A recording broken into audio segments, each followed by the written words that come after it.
Bueno, esta tarde en Neuroides Academy tenemos un invitado muy especial. Estamos con el señor Carlos Pada, médico veterinario de profesión con especialización en marketing, planeación estratégica, estudios de mercado, que trabaja hace mucho tiempo sirviendo a comunidades, en servicio a comunidades, pero ante todo un verdadero speaker. Bienvenido, Carlos. Gracias, Richie, por invitarme. Un placer estar aquí contigo. Bueno, les voy a contarnos algo de ti. ¿Cómo es que un médico veterinario que tiene un gran amor, que conozco por los animales, termina trabajando en servicio a la comunidad y no es su profesión original?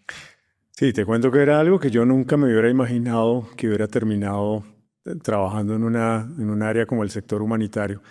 Pero fue una cosa llevando a la otra. Yo comencé mi carrera de médico veterinario siendo clínico, veterinario de especies menores, en clínica veterinaria realmente. Y en algún momento de esa profesión, de ese ejercicio de profesión, me llamó mucho la atención hacer algo diferente. Y entonces un posgrado de mercadeo en el Rosario se me apareció así de un momento a otro y tomé la decisión de inscribirme en un posgrado. Era el único médico veterinario tomando un posgrado de mercadeo. No era lo usual realmente. Pero eso me permitió, me abrió unas puertas que empecé a mirar con mucho interés y fue el sector privado. Entonces, un primer trabajo necesitaba una persona que tuviera una formación médico-veterinaria, sobre todo experiencia en perros, pero con una formación comercial para manejar una línea de concentrados para animales muy famosa aquí en Colombia. Y eso me permitió entrar a ese mundo corporativo y me gustó. Sentía que tenía elementos y herramientas para desenvolverme bien. Y eso me llevó al sector de consumo masivo y finalmente por mi profesión y mi afinidad, digamos, de profesión médica, terminé en el sector farmacéutico, veterinario y humano. Y ahí estuve muchos años trabajando en el sector, en el área de mercadeo, director de mercadeo, gerente de producto. Y en alguno de esos momentos de fusiones de laboratorios perdí mi trabajo, me botaron del laboratorio y buscando me fue difícil volver a encontrar trabajo y surgió una posibilidad en una ONG americana que estaba buscando un especialista en marketing y técnicas de comercialización, así era el cargo. Y yo me postulé y me presenté, era la primera vez que entraba a un mundo totalmente diferente que es el sector humanitario y curiosamente pasé todos los procesos y fui seleccionado como especialista en técnicas de comercialización y marketing, pero el objetivo era apoyar a comunidades vulnerables campesinas, productoras de ciertos productos agrícolas, yuca, plátano, piña, a comercializar sus productos, a mejorar los canales de comercialización de estos productos. Normalmente sabemos que los campesinos, los productores campesinos nuestros, pues tienen el producto y se lo venden a un intermediario que es el que recibe realmente una mayor ganancia de este proceso. Y era un poco el objetivo que ellos mismos empezaran a conocer qué canales de comercialización podía tener su producto, qué valor agregado podían darle a su producto y cómo podían mejorar sus ingresos. Y fue muy interesante ver que lo poco que yo conocía fue muy útil para ellos, que fue reunirse con ciertos compradores y clientes grandes, mayoristas en el país, y lograr que les compraran su producción a un mejor precio que el que ellos nunca habían soñado. Y entonces me empezó a interesar el tema del sector humanitario porque veía un impacto directamente sobre las personas, sobre la población. En el sector privado y más el sector farmacéutico uno trabaja para unos accionistas de una empresa, una utilidad, un presupuesto de ventas, etcétera, que es válido pero que a veces se torna un poco frío. Y aquí empecé a ver que las metas no eran cuantificables en esos términos, sino que aquí era cómo una familia podía vivir mucho mejor gracias a un mejor ingreso por una mejor venta de sus productos. Y en eso me encarrilé y pues llevo 15 años ya en el sector humanitario, muy relacionado siempre con procesos de apoyo a poblaciones vulnerables, mejorando esas condiciones de vida a través de mejorar oportunidades de empleo o de emprendimiento o de inclusión financiera a este tipo de poblaciones y ha sido algo que he disfrutado mucho. No me hubiera imaginado yo hace 15 años que como médico veterinario iba a terminar dando charlas y conferencias sobre otros temas que nunca había yo considerado. Entonces, más o menos rápidamente, ese fue la historia, mi Richie.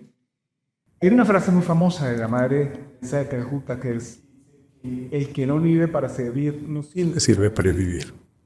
Y los que te conocemos sabemos de esa vocación tuya de servicio a la comunidad, de que todo lo que tú hagas aporte y sirva para hacer el bien. Se vivía, Charlie, que esa circunstancia de perder el empleo te ubicó en lo que tienes hoy en día, que es una vida al servicio de los demás. Totalmente, Richie. Seguramente si no hubiera perdido mi trabajo, hubiera seguido en el mundo corporativo, seguramente bien, pero yo creo que a estas alturas de mi vida hubiera sentido un vacío en lo que había hecho con mi vida y con mis herramientas en ese momento. Y es que seguramente sí, hubiera económicamente podido estar mucho mejor, seguramente, pero un vacío de no haber hecho algo de impacto que quedara a la posteridad, más que allá de aumentar las acciones, los ingresos de unos accionistas, seguramente hubiera tenido el vacío de no haber hecho algo más allá. Siendo veterinario lo hacía y lo hago todavía de manera de hobby, pero ese posgrado de mercadeo realmente me abrió unas posibilidades y una visión mucho mayor a cómo usar todo eso en beneficio de los demás. Y definitivamente en el sector humanitario he podido hacerlo tal cual como lo soñé y lo quise siempre. ¿Y nunca tuviste la tentación o el deseo de volver a la veterinaria? Sí, lo intenté, Richie, un par de ocasiones, traté de volver a colocar mi clínica veterinaria, pero nunca se dieron las condiciones. La verdad es que ya estaba como muy centrado en los procesos humanitarios y de ayuda social y eso me jaló mucho más. Aparte de que empecé a tener un conflicto con la veterinaria y es que no podía concebir que para vivir de esa profesión, que es una profesión a la que yo quiero mucho, a veces tenía que pasar por encima de pronto las necesidades de muchas personas. Me refiero a que seguramente muchos no podrían costear los tratamientos, las cirugías que requerían sus animalitos y yo tenía que cobrarlas porque tenía que vivir de eso. Tal vez la vida y Dios, estoy seguro, me sacó un poco de esa presión de tener que vivir de algo en lo que yo quería hacerlo gratis. Y pues obviamente era imposible crear una familia dando servicios sociales y sin cobrar un solo peso. Pude trabajar en el sector humanitario donde pude recibir una buena remuneración, pero donde el trabajo era gratificante todos los días. Entonces la tentación realmente pasó muy rápido. Okay. Hablamos de tres aspectos al principio: médico veterinario, dedicado al servicio a las comunidades hoy en día, pero sobre todo un excelente. ¿En qué momento empieza ese deseo tuyo, esa pasión tuya por enseñar, por compartir tu conocimiento, por hablar de las castoras? Fue natural, yo creo que tengo una vocación de profesor desde que nací y la evidencié en la universidad. En algunos semestres teníamos unas materias un poco complicadas, recuerdo una que era histología y a mí se me facilitaba entender los conceptos y cuando los profesores solicitaban quién quería hacer una exposición sobre un tema, yo siempre me ofrecía, porque me llamaba mucho la atención coger temas complicados y prepararlos para exponérselos a mis compañeros de una manera mucho más sencilla, más simple, donde yo sabía que si yo lo entendí y lo puedo transmitir así, otros van a entender mejor. Y entonces empecé a descubrir que tenía ciertas facilidades para poder transmitir esos mensajes de una manera más fácil, más amena incluso a veces. Obviamente generaba todo tipo de comentarios, eh, pero, pero creo que fue un punto a favor el descubrir que el enseñar era parte como de la razón de mi vida como tal, y eso lo vine a descubrir en la universidad. Y ya de en adelante, en cada trabajo que tuve, afortunadamente he tenido la oportunidad de dictar charlas, conferencias, dirigirme a diferentes públicos, audiencias. He estado en muchos sectores público y privado dentro de este ámbito del sector humanitario y he tenido que hablar de política pública, de temas financieros, de temas de empleabilidad, de emprendimiento. y casi siempre en todos hay un deseo realmente de que se comprendan los conceptos que a veces parecen como muy etéreos y muy elevados, y de pronto esa facilidad o esa vocación de profesor, digo yo, me ha permitido tener, digamos, buenos resultados en términos de esa respuesta, de dar esas charlas o esas conferencias. Muy bien, fíjate cómo lo que tú pretendías con las conferencias casa bastante bien con parte del ADN de Neurobusiness, porque el ADN de Neurobusiness es hacer el bien. Y a través de la formación de chicas, hablamos de eso, de la conferencia cambia cuando tú tratas de hacer el bien a las personas. ¿Cómo te sientes tú a ese nivel cuando hablas con las personas? Porque tú vas muy tranquilo, vas muy relajado, estás transmitiendo lo que tú sabes y tratas de favorecer. ¿O cómo te sientes en ese sentido? Sí, yo creo que siempre el objetivo que tengo antes de salir a dar una charla o dirigirme a cualquier audiencia es que lo que yo diga quede en alguien, por lo menos del público, de la audiencia, que le quede realmente un aprendizaje, una ganancia. Entonces, con ese objetivo, mi interés siempre es ser lo más claro y lo más concreto posible para que los conceptos que diga no sean algo que sea demasiado elaborado y se quede solamente en retórica, sino que realmente haya alguien que escuchándome pueda entender e incluso cambiar de parecer muchas veces. Y me pasa con mucha frecuencia que tengo que dirigirme a muchos empresarios que son muy reacios a hacer cambios en sus políticas de reclutamiento, de selección de personal. Y cuando hablamos de poblaciones vulnerables, hay un tema en el que yo trabajo mucho, que es el empleo inclusivo. Hay que hablar de vencer mitos y barreras y prejuicios que tienen los empresarios a la hora de contratar poblaciones vulnerables, que tienen unas barreras mayores para acceder al mercado laboral que otros tipos de población. Estoy hablando de los jóvenes, de las mujeres, cabeza de familia, de población en condición de discapacidad, de la población migrante. Todos ellos tienen unas características que les hacen más difícil llegar a acceder a un empleo formal en nuestro país. ¿Cómo hacer para que los empresarios venzan esos prejuicios y abran, sean abiertos, den una apertura a los procesos de selección para estas poblaciones? Esa es la motivación principal en mi charla. Y trato entonces, a través de las herramientas, de los conceptos, de todo lo que utilizo, de que ellos al final se lleven una idea diferente a la que entraron cuando empezó la charla. Esa es la principal motivación. Buenísimo. Fuera de cámara me comentabas que pues esta vocación tuya natural, esta facilidad para hablar, para dirigirte a las comunidades haciendo el bien. En un punto de tu vida encuentra una intersección cuando te das cuenta en la neurociencia que todo lo que tú estabas practicando tiene estudios científicos que soportan lo que tú venías haciendo de manera natural, que te brota. ¿En qué momento encuentras tú la neurociencia? ¿Encuentras esa intersección?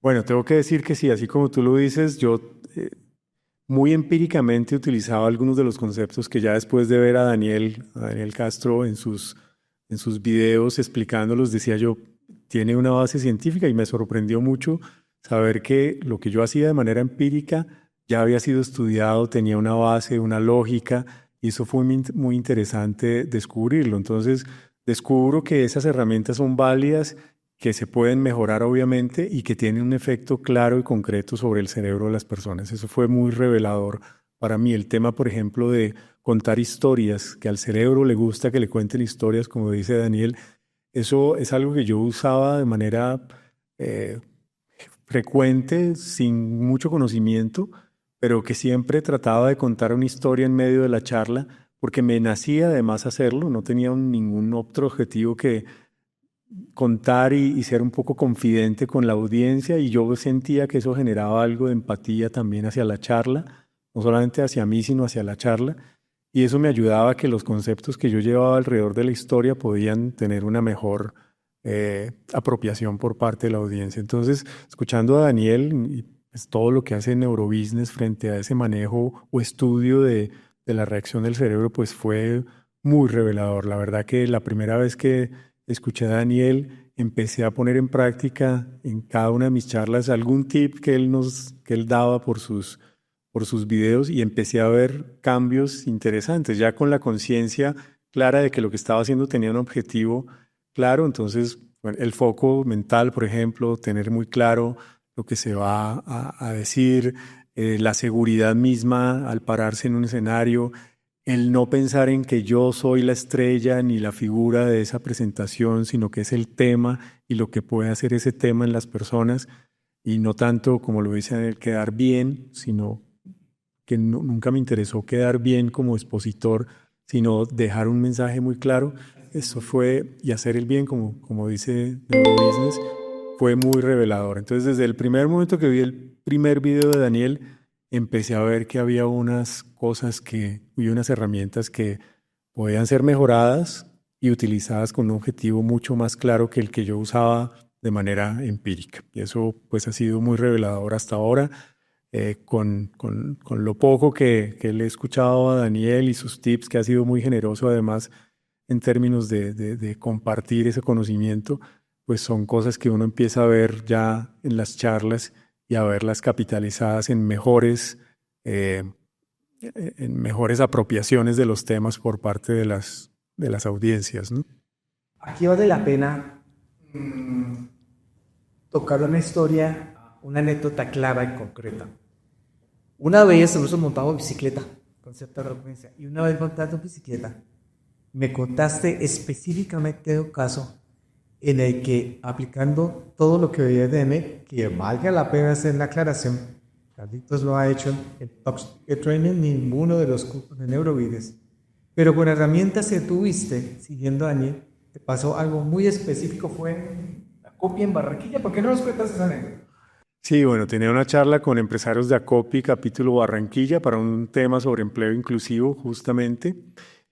Y después de escuchar a Daniel sobre el tema de las historias y de cómo empezar a abordar un tema a través de contar una historia recién llegando y como comienzo del tema, recordé que en algún proceso de selección para algún cargo, como todos, yo sé que nos hemos presentado a muchas entrevistas de trabajo, pruebas psicotécnicas, en fin, cuando buscamos empleo, recordé que una vez, y fue la única vez en mi vida, me tocó presentar una prueba de polígrafo. Eso era algo que nunca había yo vivido. Yo, digamos, me sentía como confiado con las entrevistas, con las pruebas psicotécnicas, pero nunca un polígrafo. Era por una compañía americana y eran muy exigentes en ese tema. Y les empecé a contar la historia de cómo me empecé a sentir porque uno conectado de cables que le empiecen a preguntar, ¿usted es narcotraficante? ¿Usted conoce a algún narcotraficante? ¿Usted ha hecho esto? ¿Ha hecho aquello? ¿Usted conoce la guerrilla? La verdad me sentí tan intimidado, Richie, que yo por un momento dudé de si realmente estaba yo, ¿será que soy culpable o no? Cuando cuento eso, siento risas en el público, entonces siento que hay algo que los conecta conmigo en ese momento, en esa historia. Porque yo termino esa anécdota contando, si yo, que soy una persona con cierto recorrido ya empresarial, con cierto nivel, digamos, en términos de cultura, me costó trabajo presentar una prueba de polígrafo y de hecho no pasé porque no me llamaron nunca. ¿Cómo puede ser unas personas que tienen mayores dificultades para moverse, para desempeñarse en una entrevista o en una prueba psicotécnica o en un polígrafo, cómo pueden acceder a un trabajo o un empleo formal en nuestro país? Las barreras existen para todos. Todos tenemos barreras en el momento, unas más que otros. Entonces, cuando aterrizo eso, hoy les voy a contar cómo hay poblaciones que tienen o se sienten más intimidadas o tienen más barreras para acceder a un empleo en nuestro país. Y ustedes, que son los empresarios, los generadores de empleo, tienen que tener en claro que no todas las poblaciones son iguales y no todos nos desenvolvemos de igual forma. Entonces, eso me sirvió y lo tomé directamente, empiece con una historia. Y así me presenté. Les voy a contar una historia y sentí que obtuve el interés de la mayoría de empresarios que estaban reunidos ahí y los conecté inmediatamente ya con lo que yo quería hablar del empleo inclusivo, de lo que se habla a nivel mundial, de lo que es empleo inclusivo, cifras, todos los beneficios e incentivos económicos que hay alrededor del incentivo del empleo inclusivo en Colombia, que ya es un tema económico que también a ellos les interesa, pero fue muy interesante poder empezar a utilizar ese tipo de herramientas en charlas que son normalmente muy densas, muy pesadas y a las cuales los empresarios no les quieren prestar atención porque ya les han dicho tantas veces que simplemente las escuchan, pero no las oyen, pero no las escuchan. Entonces, esa vez yo sentí que esa simpleza de esa herramienta de contar esa historia al comienzo, esa anécdota, generó un cambio en la manera de dar esa charla. ¿Y tu jefe te hizo un comentario al respecto? Claro, estaba con el director país de esta organización en la cual trabajo y al final me dijo que le había encantado mi presentación, de la manera como lo había presentado, y algún otro que empresario también se acercó al final a decirme que le había gustado mucho la manera como había presentado un tema que para ellos era muy, muy externo y muy liviano, no lo había visto. Entonces empecé a ver que realmente sí, esas herramientas son poderosas y son útiles y son evidentes en el momento de utilizarlas. Es llamativo, como si conocer las técnicas de neurociencias, específicamente el contenido del Top Speaker Training, por ejemplo, que sé que se usa para dar las conferencias. Solo siguiendo a Daniel, tú empiezas a utilizar técnicas que nosotros utilizamos y dictamos en nuestros talleres. Arrancaste con un gancho, engancharte a tu audiencia para una El gancho. actividad ha sido pesada. Luego les cuentas una historia y al final hablas de tu proyecto, de tu programa, que es como se debe desarrollar una buena conferencia. ¿En qué momento, Charlie, empiezas tú a asegurar cómo descubres a Daniel Castro, te llama la atención y empiezas a aplicarlo con lo que tú ves en redes? ¿En qué momento lo descubres? No, lo conozco por ti. Tengo que decirlo que cuando tú me hablas de neurobusiness y quién es Daniel Castro, yo empiezo a seguirlo un poco interesado en conocer más, porque todo lo que tiene que ver con este tema de ser mejor speaker, pues me ha llamado la atención por todo lo que hemos hablado ahora. Entonces empiezo a seguirlo y empiezo a ver sus videos, sus cortos videos, sus charlas, sus citaciones a nos vemos esta fecha para hablar de esto y siempre con esa ansia de qué nos irá a contar hoy. Y le seguía en el momento que iba a entrar a una conferencia que él posteaba en el video, ya voy a entrar a la conferencia y estoy preparándome así y estoy haciendo esto. Entonces ha sido como muy interesante porque empieza uno a verse reflejado en Daniel cada vez que uno tiene un espacio para interactuar con las personas. Entonces, lo descubro por ti y lo sigo ya permanentemente cada vez que hay una nueva información que él siempre comparte muy generosamente con todos. Muy bien. Sí, y empiezas a utilizar estas técnicas y bueno, se encuentran ese don que tú tienes con las técnicas de neurociencia. Hoy en día tú estás trabajando con comunidades vulnerables y en ayuda a las comunidades. Ya nos has comentado que pues tienes que venderle a los empresarios esa idea de ayudar a las comunidades y es gratificante presentarles ese proyecto porque le va a generar bienestar a las personas. ¿Cómo ves tú de aquí en adelante? ¿O qué más te gustaría saber? O de la neurociencia aplicada a eso que tú sigues haciendo y a esa vida de servicio que tú has puesto frente a la comunidad. ¿Cómo podría la neurociencia seguirte apoyando? No, yo sé que la neurociencia tiene muchos más elementos y herramientas disponibles que yo no conozco aún, pero sé que existen. Además, Daniel siempre se preocupa por dar todo ese soporte científico de estudios que demuestran que lo que se dice y se muestra tiene una solidez científica y lógica. Yo creo que pues tomar un taller de todos esos elementos, de todas esas herramientas, sería una cosa complementaria, obviamente, a todo lo que estoy haciendo. Y definitivamente estoy claro que todas esas herramientas se verían reflejadas en un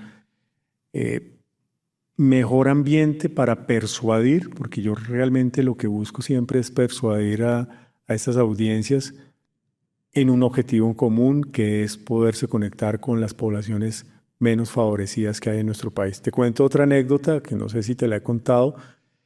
Una de las poblaciones vulnerables con las cuales yo trabajo aquí en Colombia son la población migrante, que tienen muchas dificultades para insertarse en nuestro país. Bueno, todos sabemos toda la historia de su migración y las causas por las cuales han migrado a nuestro país también. Y yo en medio de esas charlas que las tengo no solamente con empresarios, sino con funcionarios de entidades públicas que también están, digamos, conectados a esa ruta de atención para esta población, siempre o recientemente y un poco a raíz de también lo que le escucho a Daniel de contar historias y de ponerme un poquito al servicio y a la orden, al servicio de los demás, cuento mi historia como migrante. Yo viví 8 años en Ecuador, tú lo sabes, y durante esos 8 años fui un migrante. Y con mi esposa tuvimos nuestras 2 hijas, vivimos en Ecuador 8 años, y sentí cosas que solo los migrantes pueden sentir: discriminación, prejuicio, xenofobia, porque curiosamente nos tocó una época en la que los colombianos que fueron hacia allá no fueron los mejores, y entonces había bandas de atracadores, de asaltabancos, apartamenteros, todos colombianos, y eso lo recibíamos todos los migrantes que estábamos en ese momento en Ecuador. Y yo tuve unas situaciones muy complicadas en términos de discriminación y de xenofobia en Ecuador, que yo cuento un poco en estas charlas, porque les digo, yo sé lo que está viviendo un migrante aquí en este momento, porque yo lo viví. Entonces quiero que ustedes sepan que si hoy me ven a mí aquí, hace unos años yo fui migrante y me veían como otra cosa diferente. Y yo era una persona educada, graduada en una universidad, ya había trabajado en el sector farmacéutico y en el sector privado, y aún así me trataban como si fuera lo peor por ser migrante y por ser colombiano. Y eso mismo viven los migrantes venezolanos aquí en nuestro país. Entonces traigo un poco a colación esa historia también para ponerla en el contexto de lo que a cualquiera de nosotros nos puede pasar esa situación, y cómo en la posición que estamos hoy podemos evitar que esas personas la vivan mal. Tratemos de que la vivan bien, porque mañana podemos ser nosotros los que estemos viviendo eso. Entonces, la neurociencia yo creo que tiene todos esos elementos y recursos para poder aprovechar eso y poder persuadir adecuadamente a las personas, a las entidades, para que al final el beneficio lo reciban las personas que lo necesitan. Entonces yo creo que es muy ganador poder conocer todos esos elementos y herramientas para poder ser mucho más efectivo en mensajes que no son nada populares, porque no son nada populares, pero hay que hacerlos.